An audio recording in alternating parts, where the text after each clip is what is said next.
Something we've been hearing a lot about in this market and the previous market is buyer's remorse. I wanted to address it because a lot of people don't even know what that means. What does that look like? So when you're making a huge investment, whether it's a car or a house, even sometimes it can be shoes, you tend to feel really bad the day after you buy it. You start questioning if it was a good decision. You start thinking you were being impetuous or irresponsible, or what if I made a terrible mistake? And if you have any level of anxiety, or you are a frugal person, or you just made an impetuous decision, then buyer's remorse is a reality that a lot of people deal with. Some personality types deal with it more than others, but I wanted to address it because we are seeing it more and more. Just like with large purchases. And obviously when you weren't putting in conditions and things like that, it was also something that was happening frequently, because you would say, oh my gosh, the next day, what have I done? What if there's a problem with the house? So there are some ways to deal with it that I wanted to chat with you about. First and foremost, make sure when you're making the decision, it's an educated decision and not an emotional decision. Because if you make an educated decision, you have facts to back it up that you can go back to and revisit. So for me, that's one of the major criteria when I'm making a big decision. I filter it through specific values. If it aligns with those values and the data is there, then I make the decision, emotions aside, especially when it comes to a house, right?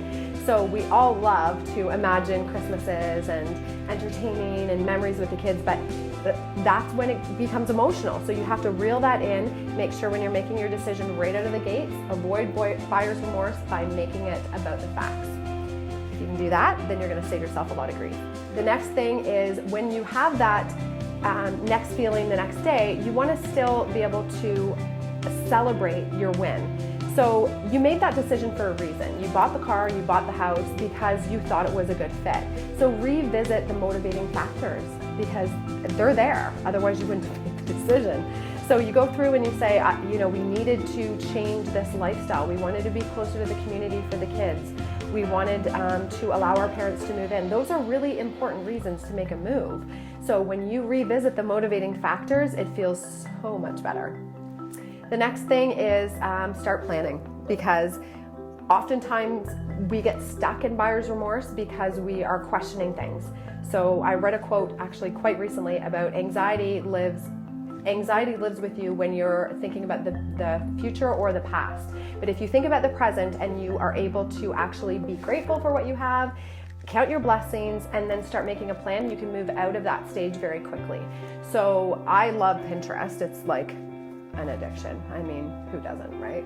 But Pinterest really helps me to plan things, and when we bought the cottage is a perfect example. I stressed right out. Chris was like, it's fine, we've been wanting this for years, it's okay. But in the back of my mind, the buyer's remorse was something that was like, it was almost actually crippling. I'm like, what are we thinking? It's the middle of a pandemic, but when I started planning on Pinterest, the projects that we were gonna do and how great it was gonna look, I immediately felt better.